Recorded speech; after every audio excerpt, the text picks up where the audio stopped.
Club going up on a Tuesday. Going down on a Tuesday.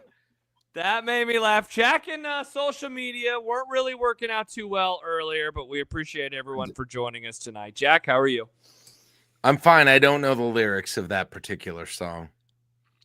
My favorite part was that you tweeted out a paywalled link on Twitter. That was the part that made me laugh. I forgot that these were. I forgot that.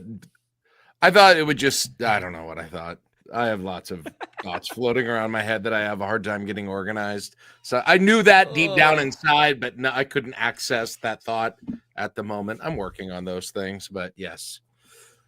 Hey, it's all good. It's all good. If you're joining us live, you're a patron. Hopefully the internet's going to work out okay, Jack. I am in Vegas. I'm at Circa. I did not splurge for the expensive Wi-Fi. I am on their regular internet, though, the VIP internet for us special radio people. And so hopefully it's going to work out okay. It seems like it's going fine so far. I'm not having any problems on my end. So I mean, in terms of your mouth and voice lining up, looks good. Or mouth and voice, mouth and audio lining up all right. So that's very good. It's not, it's hard because I don't have internet problems, so I can't even relate. I don't know what interesting. I don't know what that experience is even like, to be honest. So I try and You've never had a single problem online. We're always good. Your internet's been perfect since the beginning of time. When was the last time? I don't know. Doesn't really happen. Doesn't really happen for me. So it's nice, but I'm glad that we got it worked out for you. How is Tell us about Vegas.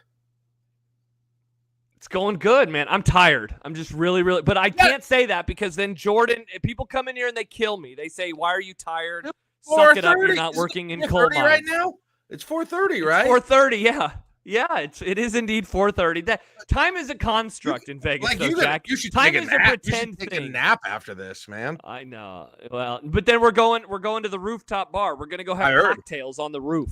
I heard you guys say that on your show. That was when I texted you and I was like, "Do you want to go a little earlier tonight?" Because I was happy when you reached out to me and said, "Hey, do you want to go a little bit earlier?" I was like, "That's going to be perfect." I got back. I edited Chasing 3 Hours, so I am done now with this week's episode of Chasing 3 Hours. Now you and I are doing this. I'll edit this pod. I'll throw it up onto the internet, and then it'll be set. Husker Frem, you says $22 cocktails, bro. Like every cocktail in Vegas is pretty much $22. Yeah, you don't have to worry about drinking too much because it costs too much. So unless you're at the penny slots, I mean, this is 20 years ago, but if you're at the penny slots at the, what is it? The I don't want to say the wrong thing, but it's an Asian themed casino. Okay. I think like I know what you want. Like I want to say the word. This was in the title. Can I say that if it was in the title? I don't know. I don't want you to get canceled on our paywalled podcast. Okay. So, but anyway, they the penny slots there, they would bring you free drinks all the time in 2000. I think they do that if you play slots. I don't. Yeah, I'm not a slots guy. I find slots to be a complete waste of money. I'm really not either. But penny slots, you can go for a long time. Yeah. And then they have these little side games that pop up. They're fun. Yeah, I had a good time. I have won every bet that I have placed on roulette. I have won 3 or 4 of those. I don't remember if it's 3 or 4, but I've won every one of those. 3 or 4 like rolls before he hit craps. Oh, roulette. No, that's you're thinking of craps. Roulette. No. Yeah, roulette. Black. I won each of those. And then you only did 3 spins? Well, no, I did 1 and then I left. I did 1 and then I left. But I also I spent more time at the craps table. Jack, I spent no, I'm not. I wanted a quick $20. I won $20. I moved on. But my game is craps. I'm not a roulette guy. I think roulette's kind of boring. How do you bet craps? But I'm a craps guy. You just a pass line guy, or do you hit a number, or what do you do exactly? I start playing numbers if my bankroll starts increasing, which it did the first night. My bankroll was growing and growing. I was playing. I had money on the 6, on the 8, on the 9. The point was a 10. I was making some cash, and then it crapped out. That was a bummer. Yesterday, the person who I was standing next to at the craps table who was rolling had never played before. And it was one of the most miserable experiences of my entire life. They lifted up the dice. They held them outside of the table, to which then they said, "Don't do that. Leave them in the table." And then he was confused by this, so he just set them down. And I'm just like, what are we doing? And then so he rolled. You know the basics. It seems like Jack of Craps. I do good. now. So I did not the first time I played in Vegas. So I was that guy. If for those of you who don't know, hey, we're all the first timers. I would not recommend rolling on the first time that you ever play craps because I do think that you need to get a handle on the rules of it. But essentially, you roll, you get a point. A point can be, what is it? It's 4, 5, 6, 8, 9, 10. So those are the points. So anyway, Jack, the guy rolls one of those numbers.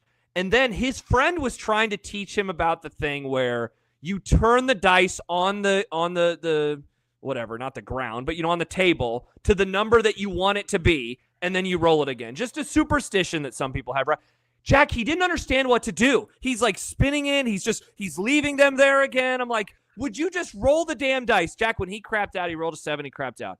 The pit boss, the look on this man's face as he shook his head. He was so annoyed with this character. So annoyed. I was too. The first time I ever played craps was in Vegas, and I was that nervous person. So I can't judge on that. Yeah. I've since played, and I could do it a lot better now, but I mainly do blackjack when I'm there. That's my favorite thing to do. You play blackjack? Happer's a big blackjack guy. I know the rules, but I don't know them well enough to actually play the game. So I just watch. I usually just watch people play blackjack. Double down, split.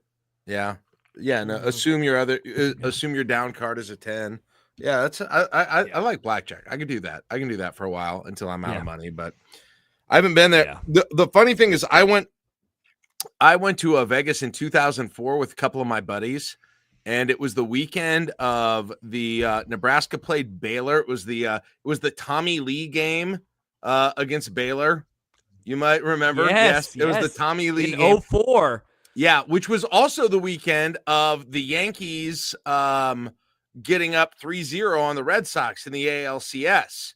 And on that Saturday night, we were betting college football that day and then sitting down and watching the games, and the Yankees won that night, and we were going up for the night. And I was like, I should just throw a bet on the Red Sox just for fun, right? They're down 3-0 to win the whole thing. And my friends are like, dude, there's no chance. Well, it's just throwing money away. And I was like, I know, but I was just like looking to put down a last bet for the night, so I had something to cheer for and take the ticket home. And they convinced me not to. I don't know what the number even was at that point, but I probably would have put $10 down. So, dude, I don't know what you would have gotten a pretty penny on that. You would have gotten a very pretty penny on that had you actually placed that weight. I would be livid at my friends for years. I hope you. Yeah, I am. I complain to them all the time. They're my buddies. Yeah, I still tell them about that. That I'm very, very upset on that. Good. So, well, good. I'm glad you should. Glad you're having a good time. So you guys are doing your regular shows again tomorrow. Is Creighton play again tomorrow?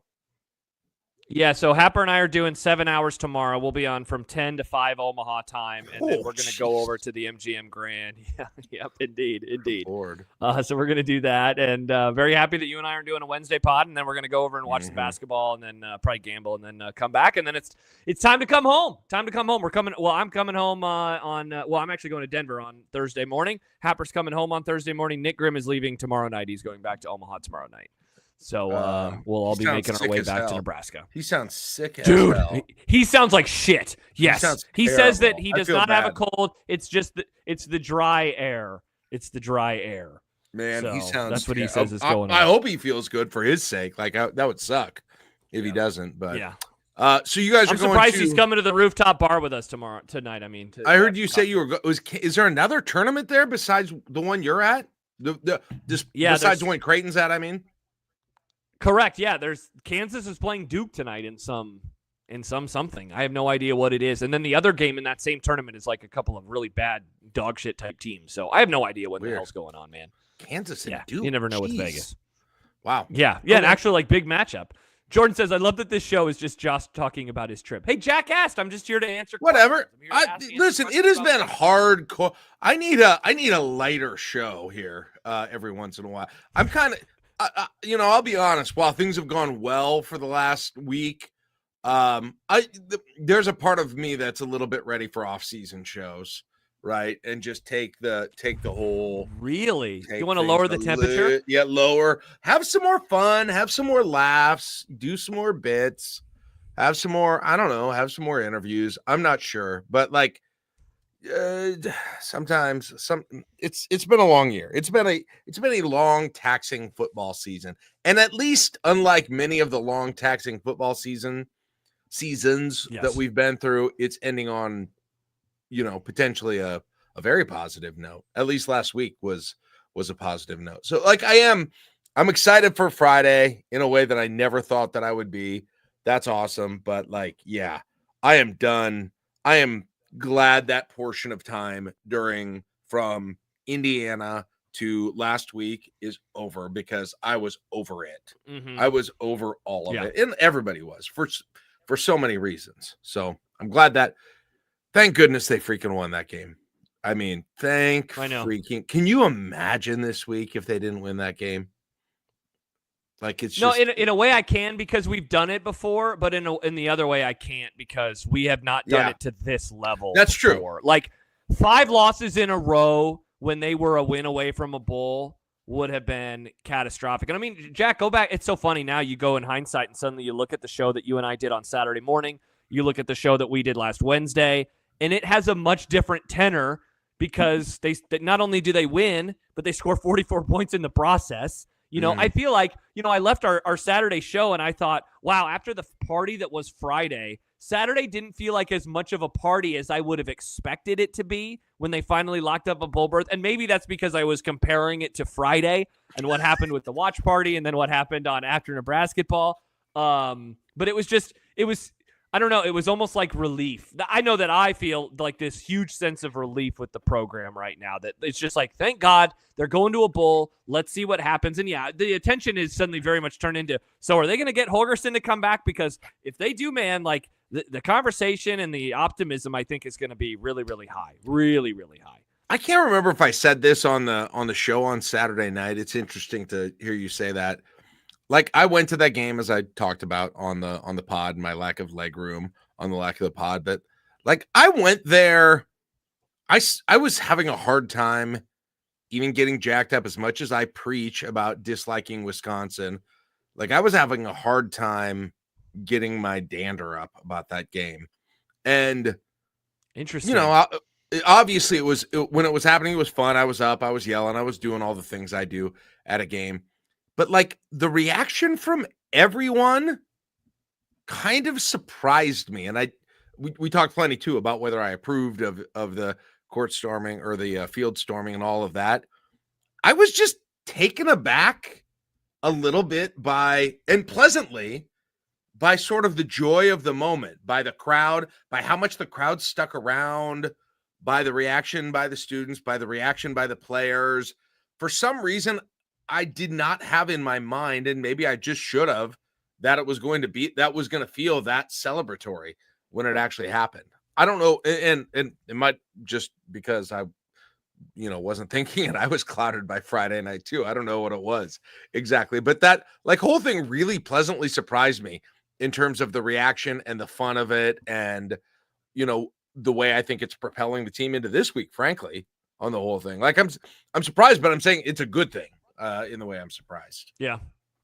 You know what I think it is, Jack? And I mean, this is going to be such an obvious statement. This is good for Matt. Colorado was more hate-tinged, and the Wisconsin game was way more cathartic. I think it was, and you know why it was? It's because the second half had moments. Colorado, it was full of hate, and it was full of excitement, and it led to the second best club show that we have ever had, and that was the halftime show. This game was just like a party. And I know I've said this on the radio, and maybe I said it with you on Saturday. I don't think I did.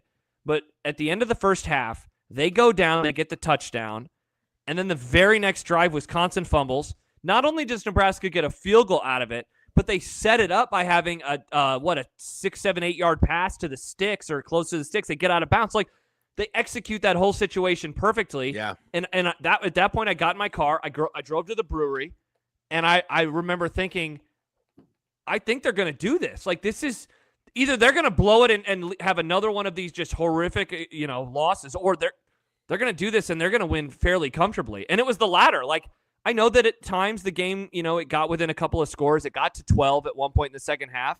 I never thought that they were going to blow it, though. I thought that they were going to win. I thought they were going to win comfortably, and sure enough, they did. It's like I think that is playing a part in it. They scored 44 points, man, on Wisconsin, on a team that people have hated, and then has owned them for years and years and years.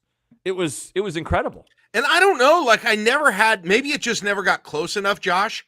But I never got to the oh no, here we go. Like I never hit that point during that entire game. There was nothing. And like I said, it may have just never been. Even when they got to 12 points, you still never felt that way in the second half? No, I didn't. I know. Maybe I should have. They got that long touchdown.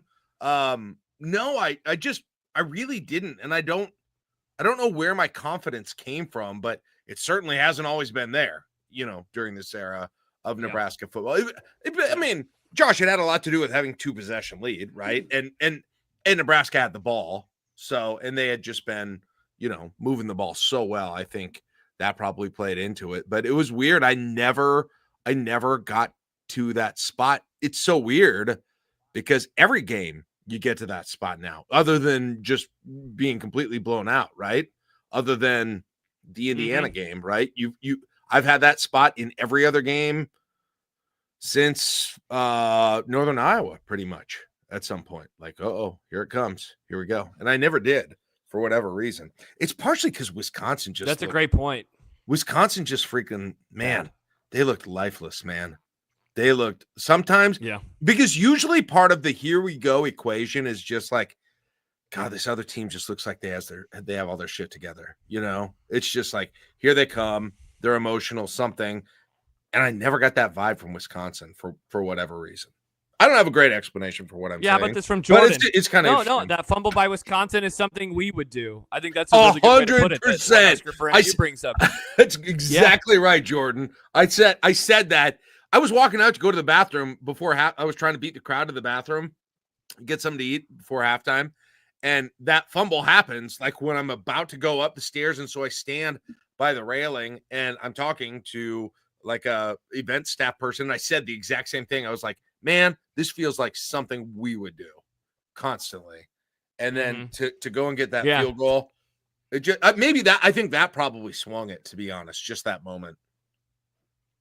Yeah, to go up 24-10 in that spot after that stupid turnover. Day fight, the whole game was Wisconsin shooting themselves in the dick. Yeah, Husker for MU. UW committing 3 personal foul penalties on the last touchdown drive was amazing. That drive was bonkers, Jack, because like that. And I think that drive is perhaps the personification so far of the change in mindset and the change in coordinators, because they get the ball, 8.5 to go. They're up by 12. I actually rewatched that drive on Sunday night because I wanted to get a gauge on exactly how it unfolded. And so they get the ball, they go throw, and it's a short pass, I think, to Borkacher, and he ends up picking up like 9 or 10 yards. Then they do another quick pass over the middle to Barney. They did another pass after that. And so think about that. They get the ball with 8.5 to go. And I have to imagine Wisconsin, like a lot of us, was thinking, okay, they're about to run the football. They're about to chew some clock. Pass, pass, pass.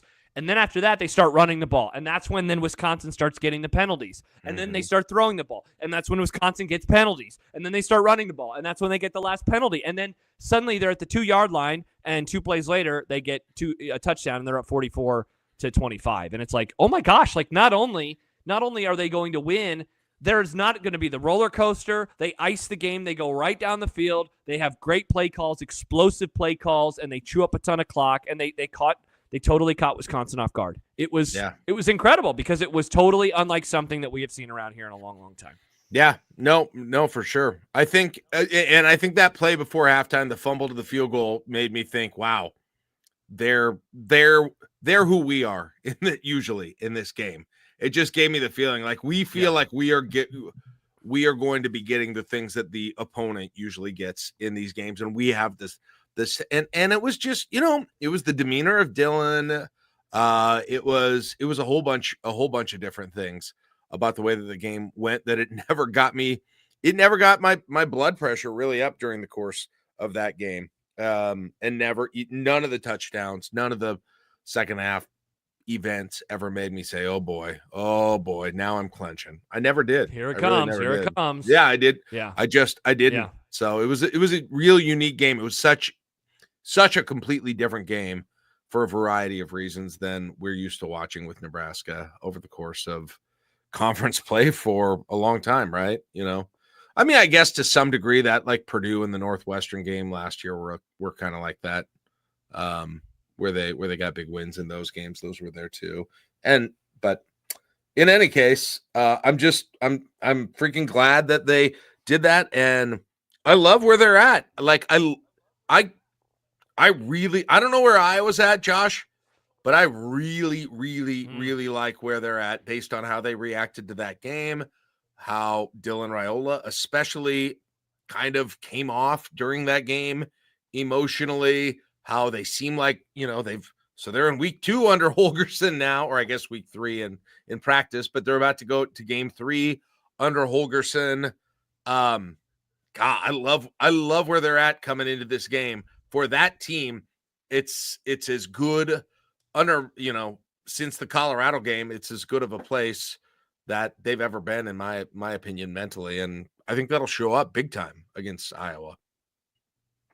I was going to ask you that because I think you and I have been in pretty much lockstep agreement on this for the entire season. Once they get to 6, it would really open things up. It sucks. I said this, I think, to Sipple today, that it's like a bummer that if you are a believer in that, like you and I have been, you wanted to see it in action. And we're only going to get one real test case this year. I mean, there will be a bowl game after that, but I don't really know how much of the looseness we can totally apply to the bowl game. Yeah, exactly, for a variety of reasons. So we're in agreement. So do you think that shows itself? Do you think that I mean, Jack, if anything, they played loose against Wisconsin. So could there be a continuation, at least on the offensive side of the ball, against Iowa on Friday night in Iowa City from what we just saw at the end of the Wisconsin game? Yeah. I mean, when have they played under rule? They haven't played a late or any game really without that pressure. Obviously, early season games are a different animal altogether. But, the last time they went to Iowa and didn't have that pressure was when Mickey Joseph was there. And what did they do? They went and won the whole thing. They won. Yeah, and they were up big early. Yeah, I agree with you, though. The sad part of what happened Saturday is that it had me asking a lot of, what if?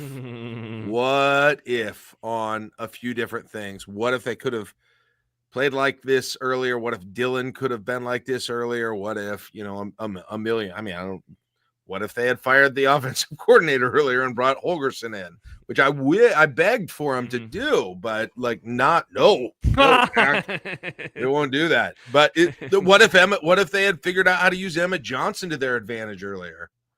So many different things that it felt like it sucks that the season's ending now, almost in some ways. Yeah, Matt says turn those what ifs into can't wait for next season. I do think that, like, going into next year now, the tenor of the conversation, it seems like it's going to be wholly dependent on if Holgorsen returns. If Dana Holgorsen is back, I feel like things are going to ramp up around here because I think that you will very much be able to talk yourself into they're going to upgrade the roster. They're going to get better receivers. They're going to finally get a good running back. There's going to be more cohesion. They're going to have an entire offseason of learning under them, like all of these things. And if they don't, like, I don't want to say it like people are going to be like, oh no, everything's going to be bad again. But like, it will be very much dependent on who they bring in. This is like Happer said something today, Jack, that I hadn't really thought of, and I thought it was a great observation. If they have another good performance against Iowa, why wouldn't you, if you're another school, look at him and say, oh my gosh, we have to go get that guy? He showed up to this offense that had never scored more than 24 points against power competition, and he put 44 against Wisconsin, and Happer used, like, what if they hit 30 against Iowa?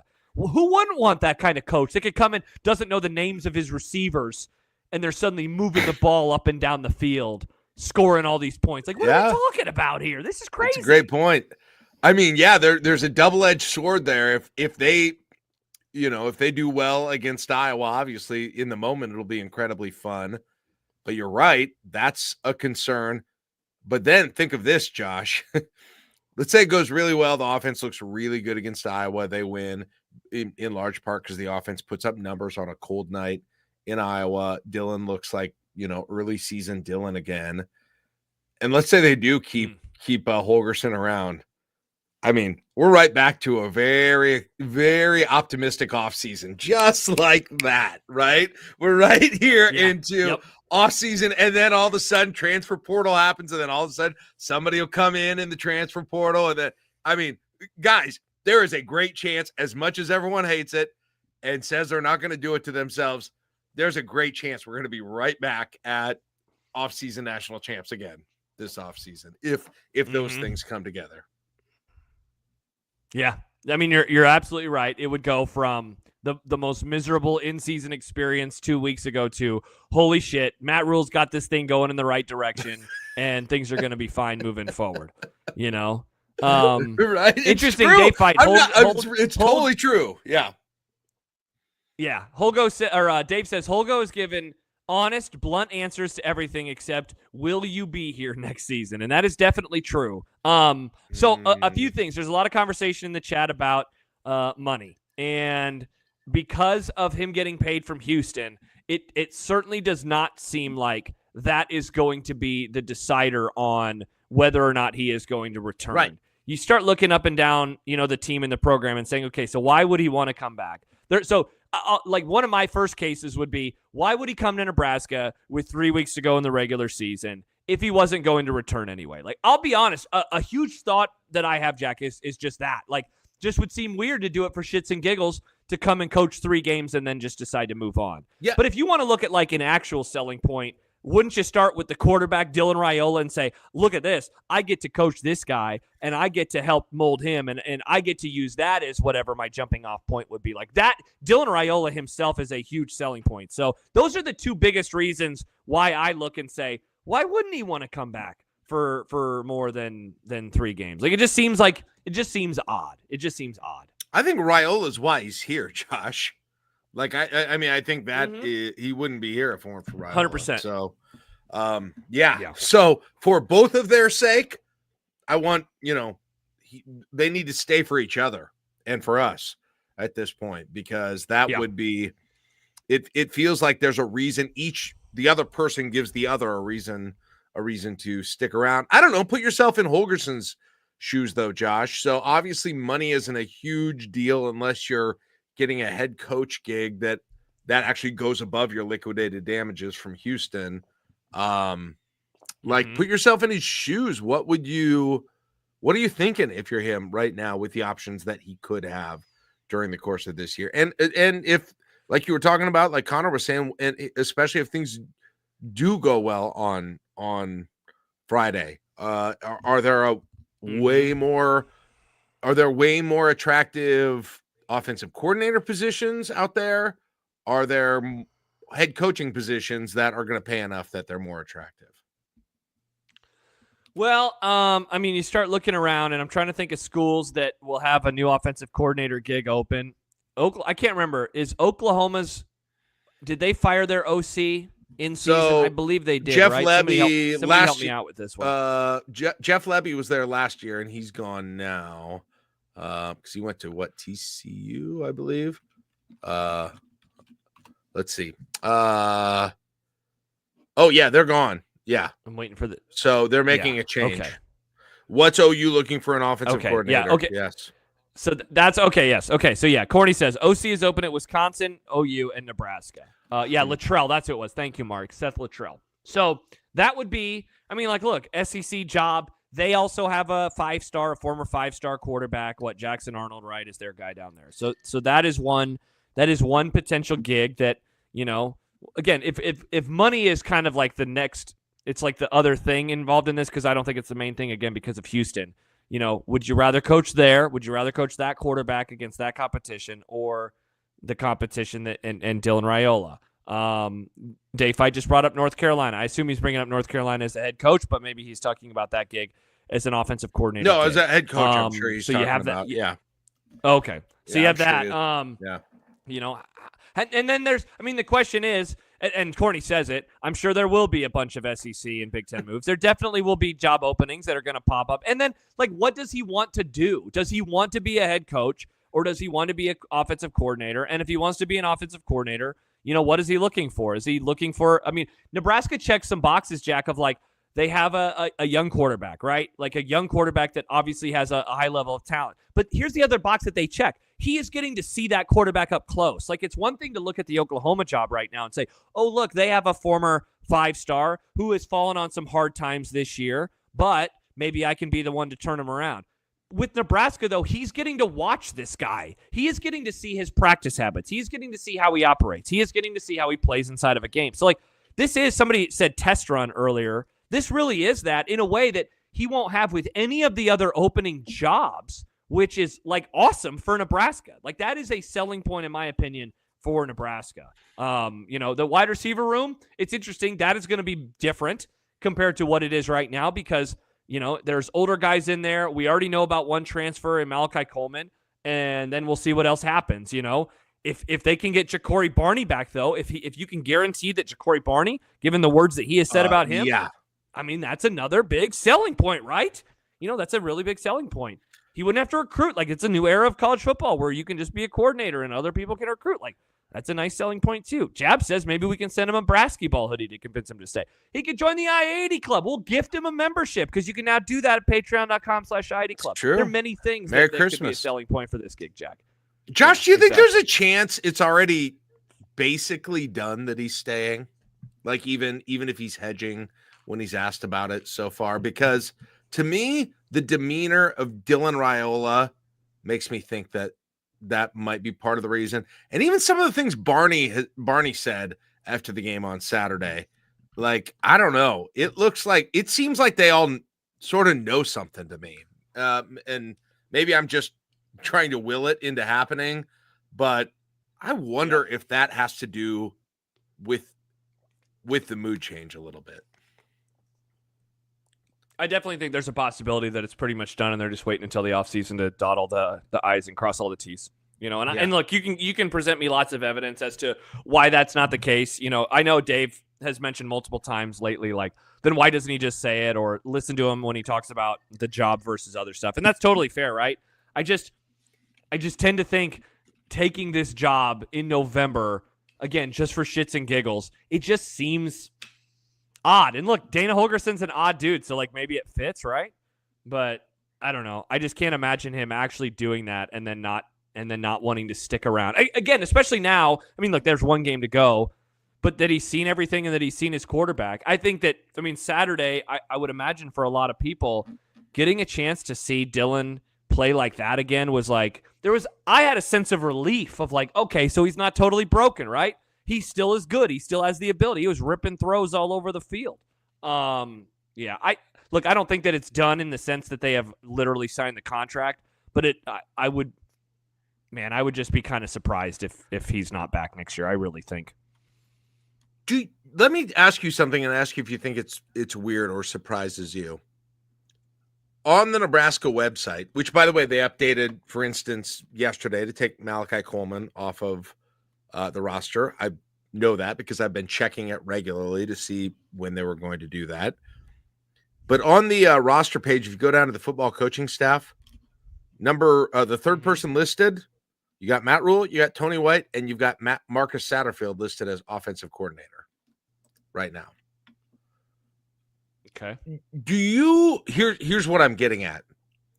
Are they doing some sort of, and they probably are. I think the answer is probably yes, but is Satterfield still here because he's still getting the offense? He's still technically in title, the offensive coordinator, but not in practicum, the offensive coordinator at this point. And they're doing things to make sure that they don't kind of go outside of the normal hiring process, perhaps, and to make sure Satterfield's getting paid and all of these sorts of things. Like, I wonder, I can't quite articulate exactly how I think it's going. I do wonder how that plays into all of this and what they say now, if that makes sense. I don't know. I never thought of that. I just thought it was almost he's already coaching the tight ends. Let him finish up the season, and then everyone will move on. I don't know. Why do you think that?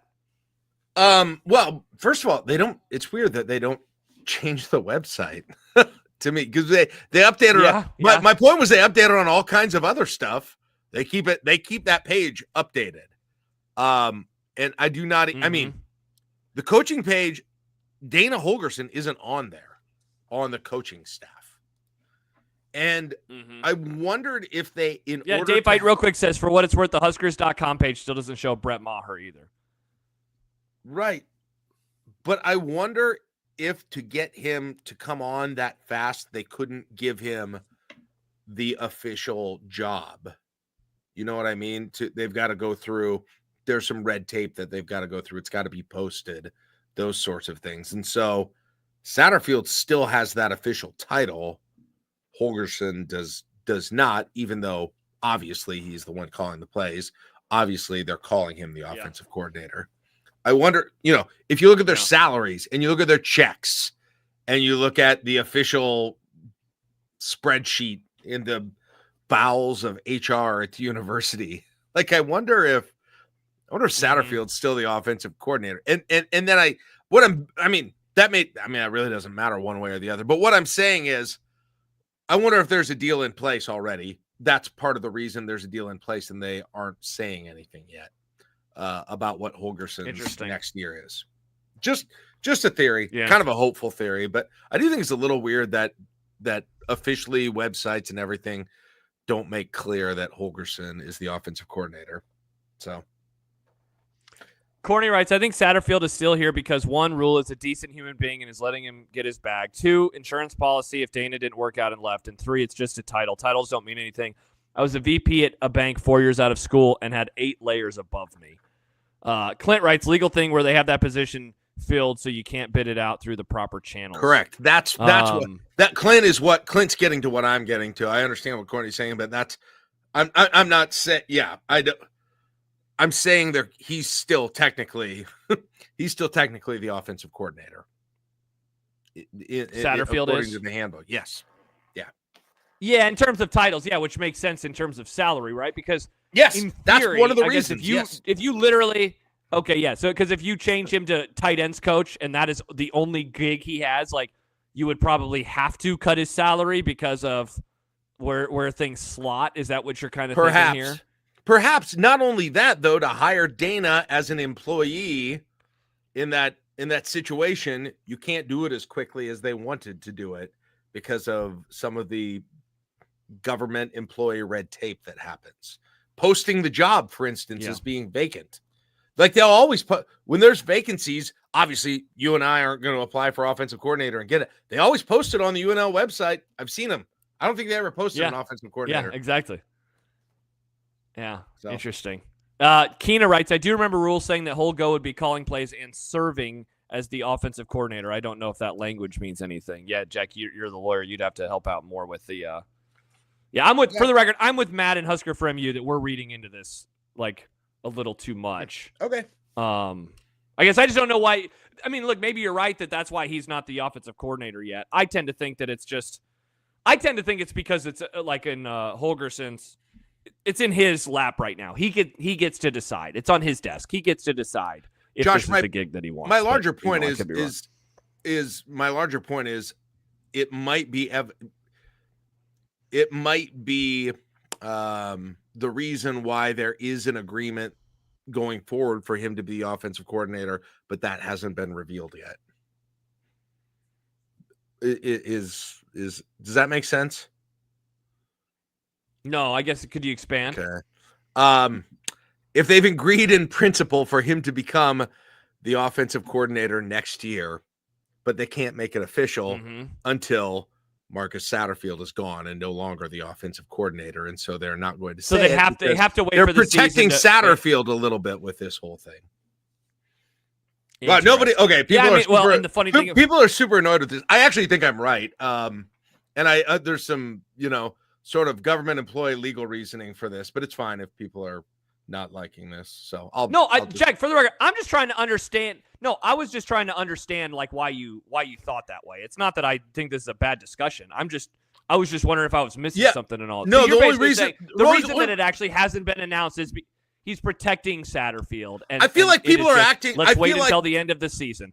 I feel like Rule and I feel like really circumstantial evidence about how people are acting is making me think it's already locked up for him to be here going forward. I'm just saying, here's one of the reasons they may not be saying that yet, if that is true.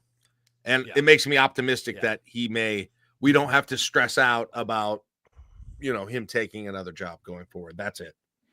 So I do think it's a big deal for that. Yeah, I think it is a big, whether he comes back or not is a BFD for sure. I mean, come on, Jack. If you could guarantee to me right now that he is for sure back and that there is an agreement in place and that they have actually signed all the papers, I think there might be. But it says what? Yeah. Hey, so next Monday is what, December 2nd? So if you could guarantee me, hey, there's a contract and they have actually signed their names onto the paper and it says as of December 2nd, Dana Holgorsen is the full-time offensive coordinator, and they're just waiting because on December 1st, they will announce, or Satterfield will announce, that he is no longer the offensive coordinator and will move on. Dude, it changes the entire tenor of the conversation. And Jack, as someone who has, done a show twice this week, and I think you and I talked about it a little bit on Saturday too, one of the big discussions that I have had now on the radio the last couple of days, and now that you and I have, is, so is he going to be the OC? Will he be the OC? What would it mean if he's not the OC? If you can guarantee that we don't have to have that discussion anymore, it's a huge thing. And it's a huge thing for the entire program. I think it might be the case. I won't go any further than that. I'm reading the chat, so I see the responses. But I think maybe there's a reason. Oh, stop getting so triggered that people don't like your takes. I think it's definitely, it's super annoying me, but it's okay. But anyway, whatever. I'm trying to be positive in general. I'm kind of optimistic because of some of those things. So anyhow, let's definitely talk about something else. What else we got? Furl says, I think it's fascinating. Thanks, Furls. Appreciate it. It's corny. Scott Frost stories. Agreed with you, Jack. Many people. Shout out Clint. Shout out Dave. Shout out Clint. Yeah, there you go. Thank you, Clint. Shout out. I think you just do this. I think you do this thing where you're like, the chat doesn't agree with me. So then you can just have the Jack Hive come out and in their full-throated support for you. I mean, you're getting yet again. Nice. Many are saying they love Jack. They love his takes. I'm mainly doing it for later when we all find out this is what happens, and I'll be bringing, my receipts to that conversation and remembering everything in this chat. So, yeah. All right. What else? What, all the people that are agreeing with you? No, those people are in my heart. So, what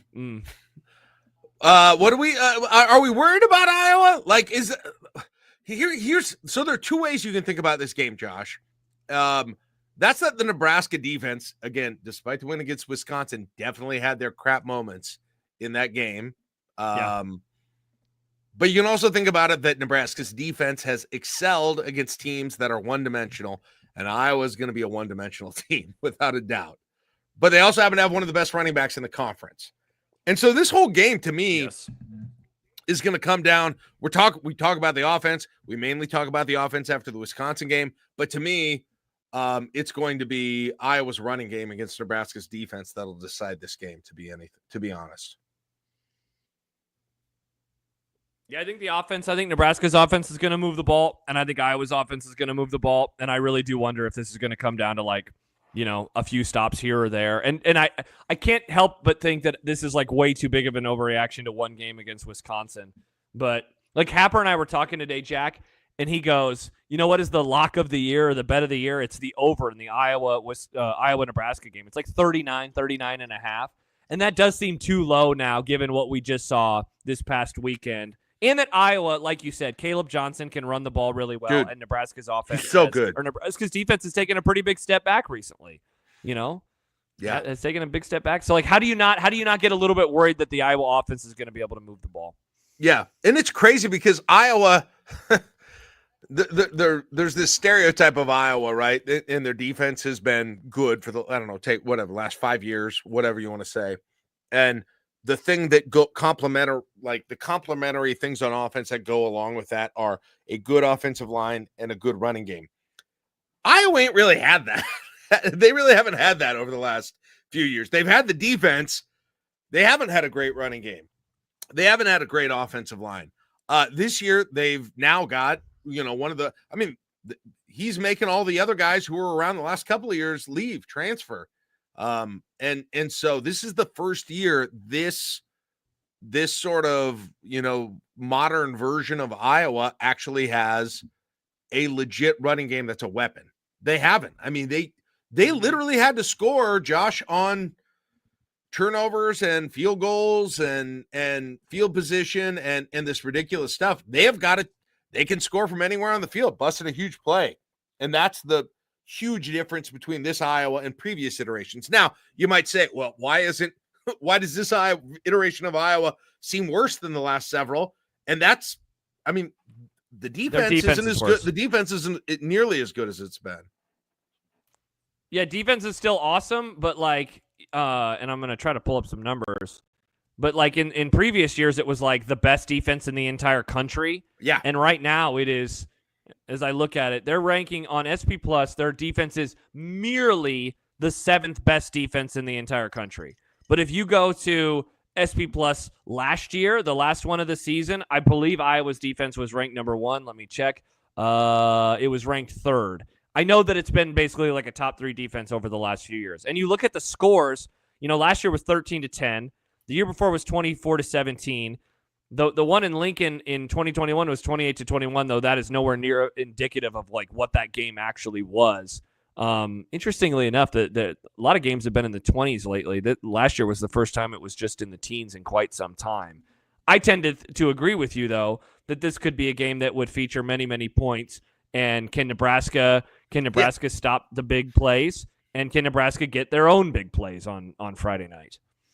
I don't know what the over-under is set at, Josh, but I wonder if it's artificial. 39. 39? Oh, God. Yeah. I think hammer the over in that.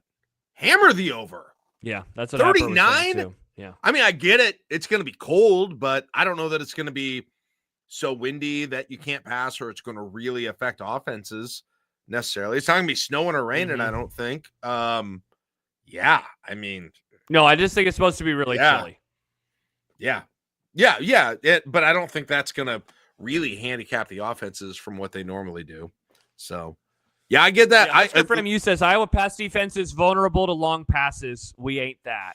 They do so, and then who was it? Fight brings up Jalen Lloyd. Can Jalen Lloyd reprise the Trey Palmer role? That is the one thing. Like you look at Saturday, and it was not an offense for Nebraska that was built off of the big play, right? It was just a lot of consistent moving the ball down the field, and that's why Husker from you had the stats a little bit earlier. Wisconsin, after all of our conversation, Jack, about how good Nebraska's offense was, Wisconsin actually had a better yards per play on Saturday by about a yard. Why is that? Because Wisconsin had big plays, and Nebraska did not have big plays. How crazy is that? Yeah, it was like 7-6 versus 6-6. Yeah, their longest play was like 22 yards, Nebraska's, after that whole thing. Yeah. I think we talked about that on as good as Emmett Johnson was, his longest carry was, what it always is. It was like 17, 18, 19 yards. They didn't do the thing that they normally do.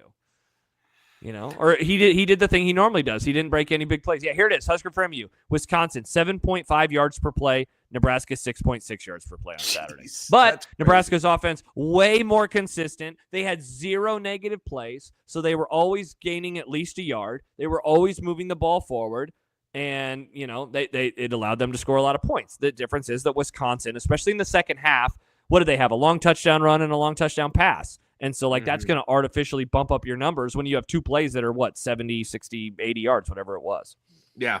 No, that's – and that's still one thing that Holgorsen, Josh, if you make a checklist of things you would still like to see from Holgorsen in this next game or a bowl game, assuming he's at a bowl game, it is, number 1, big play potential, right? And I guess this is part and parcel of that, but, I mean, for the love, if you've got Dylan Raiola and you're never going to throw it deep, what in the F? I know, man. What do you get a guy like that for if you're never going to throw it deep? I'm so tired of that.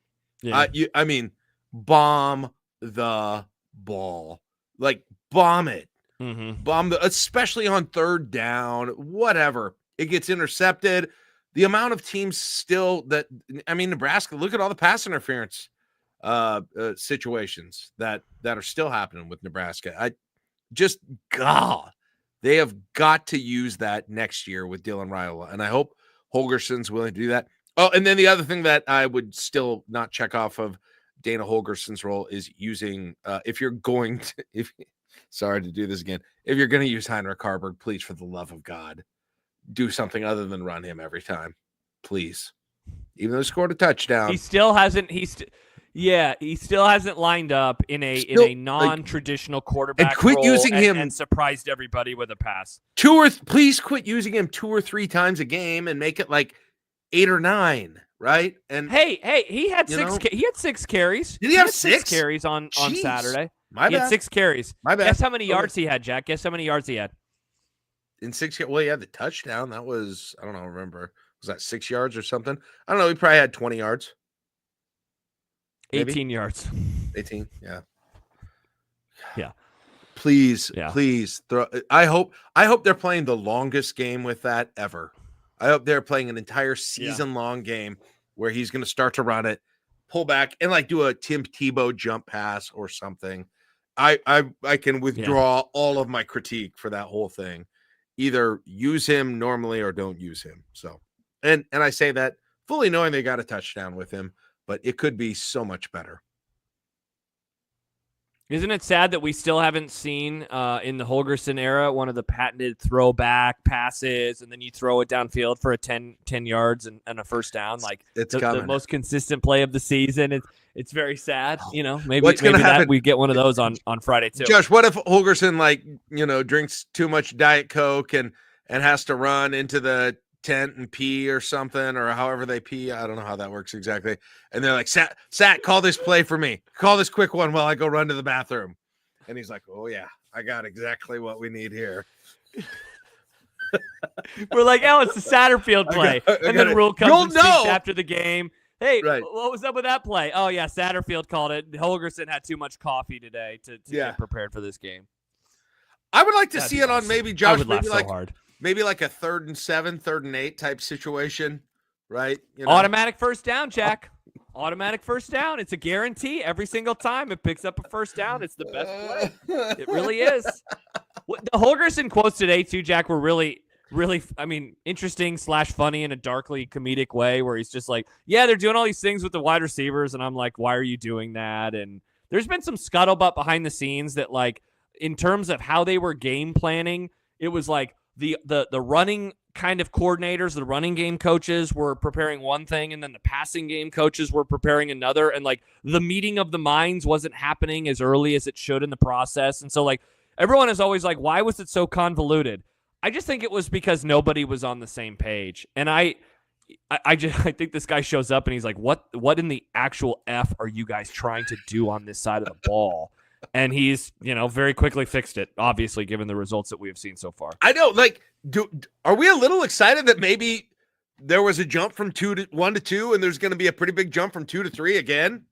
Like, I know this is a short week, so I wonder about that a little bit. But as the players get more used to it, like, when you get somebody new, the players get more used to him. You get more used to the terminology. He gets more aware of what he's got as weapons and doesn't have. Like, I would think there's a pretty still steep incline for, as he's only been here a month, for how much better you can get 1 week after the other at what you do. Yeah, along those lines, Jack, like, what does Iowa do in terms of prep? Like, how much do you focus on the last 2 games? How much do you focus on Wisconsin? And how much do you have to, like, throw out any of the games before that? I don't know what the answer to that question is, but it's like, man, you have all of these games. They played 11 games now. 9 of them come with a play caller who obviously didn't know what he was doing and is not in charge anymore. And then there's this entirely different guy, and in 1 week they score 13 on offense, and the other they score 44. I don't know what you do if you're Iowa in terms of preparation. I mean, you're probably just trying to key more in on the individuals themselves, less so the scheme, and maybe it's more about how do you defend Ja'Cory Barney? How do you defend Jamal Banks? How do you defend Isaiah Nayer? How do you defend the run game in theory, the back himself, Emmett Johnson? Or do you just try to look at what they did versus Wisconsin and say, okay, what was there inside of that game that we can actually like key in on in this game? 2 quick thoughts. They're still not using Barney enough or right, I would say. He is the most exciting player with a bullet on that offense. He's so good, Josh. Like, there were a couple of plays I saw with him last week and throughout the season, but I think we're underrating Ja'Cory Barney. still at this point. Certainly the way they're using him is still underrating him. I think they've got to figure out ways, whatever they need to do to get him the ball, and get him and get downfield passes with him sometimes as well. Occasionally, that's got to be part of his repertoire. And then on a totally different issue, Furl said, hearing players talk about this rivalry with Iowa today, Nebraska's going to be ready. They're pumped for this game and pissed off from last year. I've had a busy day, so I did not hear much of that, but you can imagine how much that warms the cockles of my heart to hear if that was actually the case. And I did notice, though, when Matt Rule spoke, did you notice how he threw it in on Monday? And he was like, yeah, these players remember when the Iowa players after the game last year, how painful it was to lose, and the Iowa players were waving at him and saying, "Enjoy Christmas." Hey, what did we say? What did we say, Jack, before the season about the Colorado game and how much that stuck in their craw to a point now where in hindsight we think it had actually a hangover effect, but not following a win, not following a loss. And if that's true, how they have been viewing this game, does that allow them to bring a little bit of extra oomph on Friday? And they finally have what you have been begging for, and that is like you show up and you get angry at the team on the other side of the ball, and you want to kick their asses as much as they want to kick your asses. I thought this before I saw Furl say that, but I think they're playing that card this week, and thank God. Yeah. And they might have last week too, to be honest. But that I don't know, man. I'm scared. I'm feeling a little too optimistic about this right now. I know, Jack, I'm in the exact same boat. Right now. We're going to have to do our predictions on the show tomorrow. I already sent them to Caleb for Husker Max, though, and I'm picking Nebraska to win, and I feel like a big dumb idiot because, a week ago I was like, they just have to win for me to actually believe it. And they did, and now I'm following my lead. I picked Wisconsin. I picked Wisconsin last week. So, yeah, exactly. But now I saw it, and I just, man, I don't know. Like between all of the things I just mentioned, right? Progress from week to week with Holgorsen, the running game now being a thing, Iowa being a very different version of themselves from what has given Nebraska problems in the past, and then maybe the embrace of beating the team because of who they are. I don't know, man. And still, I cannot talk enough about how different Dylan Raiola looked on Saturday than the rest of the year. And I know we covered this plenty on Saturday, and you probably covered it a lot on your show. Like, man, it was like that dude. It's crazy how different. He's healthy. He's healthy on the field and body language. Like totally second week of September, Dylan Raiola. Yeah. We've talked so far about the the respect that it seems Holgorsen has commanded. There is a discussion to be had, and tonight's not the time to have it. But it's just like, did they think that offense was good? And by they, I mean the players. Were they buying into the offense? Were they buying into the play calls? Were they buying into the design? Were they buying into the game plans? Were they buying into that? And, I imagine it starts getting difficult for you when you start losing a lot of games to fully believe in what they're asking of you. Add on top of that, Jack, that the quarterback was hurt, ankle injury, shoulder injury, back injury, and he was dealing with a lot of that type of stuff. And, I had heard late last week that, he had been suddenly putting in, round-the-clock type, preparation in terms of getting his body healthy again. Really? Dylan, he's putting in the work to get back to it.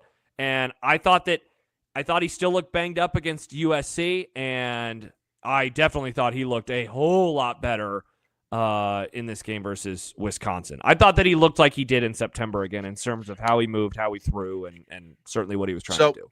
I would think if you don't believe my theory about Holgorsen being unofficially hired already, and you think he's still, considering it, the best thing that could happen, Josh, in this game is for Dylan to look like, the 5-star number 1 recruit in this game again. In potentially Holgorsen's final look at this offense and this job before he decides what's next. Yeah, for sure. And to do so against a rival on the road, as a couple people pointed out, in his first cold game, man, that would be nice. Courtney says, are we going to get instant CFP ranking takes? I haven't. Have they started coming out? Is it out? I don't have my TV on in the hotel. They're starting to come out right now. The basketball game pushed it back a half hour, so I don't know if they've actually started releasing them just yet. So I haven't seen anything on Twitter. I have 23, so it'll be wind is cold. The wind, yeah, but the wind's 13 miles an hour. Like that's not. I'm telling you, man, it's all about the wind in those situations. If there's not wind, it's I don't know. Even I suppose if you've never been, that's like not nothing. If you've never been out in it, I'm sure, but I don't think it'll have. I honestly don't think it'll be a big impact in this game. Yeah. And Dave is right. Wisconsin's pass rush was trash. Yeah, I will be much better. Definitely. Yeah. Oh, and they gave him a ton of time. And I was bummed. I mean, I'll tell you again, back to the defense, though. Man, that pass rush did not that Wisconsin offensive line, for everything Wisconsin sucked at, that offensive line is still pretty good, I think, for Wisconsin. And Nebraska's going to have to, although Iowa's just not going to, I don't know, man. They're just not going to drop back and pass it that much. They really aren't. Like, it'll be fascinating to see what the Nebraska defense does in this game, to be honest. Couple things looking forward, Jack. So no pod, obviously, tomorrow. That's why we're doing a pod tonight. We will be back on Friday morning, and that will be another paywalled episode. So that'll be Friday morning at 9:30, usual time, and we'll give you our final thoughts on the game, look ahead to the matchup a little bit more, so less Holgorsen heavy and just more about the game itself on Friday. And then Saturday, we will do a Saturday morning coffee show, which will serve as our post-game show. So we'll do that same time, usual stuff, 9:30. And we'll, again, get you also ready for the day of college football. After Nebraska ball coming up on Sunday. It's a 3 o'clock game, right? So it'll be 5:30-ish, 5:15, 5:30. Yeah, I should check that for sure. On Sunday. And that is North Florida, right? That is North Florida. Mm-hmm. That is coming up on Sunday. 3 o'clock. Awesome. So, yeah, about 5:15, 5:30. So we got that coming up. Also, shout out to Matt. We have not had a chance to and by we I mean I have not had a chance to take a look at this. Matt has edited the watch party on Friday with the game itself, and so I'm going to try a couple of things. I'm going to upload it to YouTube, and I'm going to see what happens when they go through the copyright checks, because we did this with Be Kind Husker Rewind for the Miami game, where it was the video but with our audio. It got through, and YouTube allows it, and so it's available over there. So I'm going to make sure that it can happen again. If it cannot, we're going to upload that exclusively for patrons on our Patreon page, and it will just be on Patreon. You would have to go to patreon.com/IDClub as a member to watch it, but you will hear our commentary with the game itself, and so that is going to be awesome. So huge ups to Matt. Matt has also been working ahead for a couple of Be Kind Husker Rewinds that we want to do in the offseason, including he has already edited the 2010 Kansas State game down from like a 4-hour version to a nice, cool, it's like 80 minutes. And so we will do that in the offseason as well. So we're gonna be able to do a whole lot of stuff. So big shout out to Matt for putting our voices on top of the video. The internet at the hotel is not the best, so I will not get a chance to upload this until I get back into Nebraska. So hoping that this comes out early next week, but just keep a heads up on that. Josh, I I was going to try and sit down before this, about 45 minutes before we started this, and do some work for tomorrow. And then I was going through my Gmail and saw Matt's email with the link to it. And then I started watching it and I couldn't stop, which is dumb because I'm in it. But really, it's so. I mean, I feel like he did a great job. It is an entertaining watch. It was entertaining for watch. How do I say this without kissing my own ass? It's an entertaining. If you like us, you like Nebraska basketball, or you don't even like Nebraska basketball, you like Glee during a sporting event, funny stuff, us cackling. It's a great watch with a video with it. It's great. So I'm super, super thankful to Matt. And yeah, check it out. Watch a little bit of it. It's very funny. Yeah. So we'll have that uploaded at some point within the next week or so. And again, if it doesn't pass the checks on YouTube, the copyright stuff, which I'm thinking it will, I'm not worried. We will just upload it for patrons at patreon.com/IDClub. So if you're listening to this after the fact, I didn't do the usual intro at the beginning. What up? We would love to have you at patreon.com/ID Club. This episode is recorded live for just our patrons only. We do that usually on Wednesday nights. We also have a patron-exclusive episode that stays entirely behind the paywall on Saturday mornings. And sadly, the football season is coming to an end, so we will not be doing the Saturday night stuff. But we have early plans for a bowl game. It just depends on when the game is played and what day it is and what time of day it is. So stay tuned for more details on that as we get rolling. And Bayman says it. I-80 is where the cool kids hang out. We've had a great time, and we really appreciate everyone joining us. If you haven't had a chance to watch the watch party with Jack and I, it was we've said it. It's the most fun we've ever had. That whole night was great. That and then rolling right on into the after Nebraska ball show. Glorious times. And then if you also haven't had a chance to watch Jack and the interview yesterday with John, go check that out. Jack, when you made the joke about people in Vegas breaking legs and I just started laughing, I think John got actually mad because that was when he was like, you're over there laughing like a little girl right now. I think he was a little triggered at me because I didn't have a question for you because I was just laughing and laughing and laughing. My desk is still sticky. I need to really wipe it down with a rag and water. It was fun. That was fun. I'm glad some of it made you laugh. I couldn't tell how it was going over because John was so sort of like I was stoic during it. So that's good. But I was when he did it last year. I was in that spot last year. So, Yeah, exactly. This has become my new favorite thing is how you guys just go back and forth. He's going to have to go big. And I wish that we would have had a little more communication. Oh, yeah. If we had a little more communication, you would have hopped on the video earlier, but you didn't realize that was my fault. StreamYard totally my fault. So, I thought I had it set perfectly, and I didn't. That bumps me still. So, yeah. It was good. All right. We'll be back on. Oh, wow. Day fight. Somebody tweeted that Jack holding the big check will become a post-game meme. That's great. That is absolutely great. And he still got it there. Oh, that is so funny. Good stuff, Jack. Very good stuff. All right. Hope everyone has an awesome Thanksgiving. Thank you so much for joining us inside of the ID Club all the time. A reminder that you can gift memberships now. I was looking at the back end of stuff today, Jack, and just seeing. Let me see if I can pull it up real fast to see the number of. I think it's either 3 or 4 people have gifted memberships, and like that is genuinely cool. That's awesome. So let me. Yeah. I can't find it here, but yeah. Thank you so much. In all seriousness, thank you so much for doing that. It is really, really special that we have people that like us so much, that like the club so much that they want to gift it to other people. So very, very special. The other thing I will mention is if you have wanted Brasky Ball merch or I-80 Club merch, big sale starting, I believe, Thanksgiving Day and going throughout the weekend, where our previous big one was 30% off, just 30% off. This one is 25% off, but also free shipping on everything.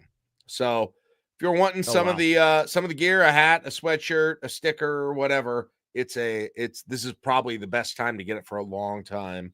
If you want to do that. So check that out starting on Thursday, and hopefully that'll start to be integrated with our YouTube page. We did the stuff to get that set up. It takes a little while, but check it out if you want to do that. So there you go. Yeah. And here it is real quick before we go. Yeah, I found it. 3 people, Matt, Aaron, and then Big Red Easy, Eric. They have all hooked up people with membership. So thank you to you 3 for doing that. Thank you. And if you want to do so, just hit up the go to the page and hit up the membership tab, and all that stuff is there. So awesome. All right, we will be back Friday morning. Have a great week, everybody. Have a happy Thanksgiving, and we will talk to you soon. For Jack, I'm Josh. Thanks for joining us tonight inside of the I-80 Club.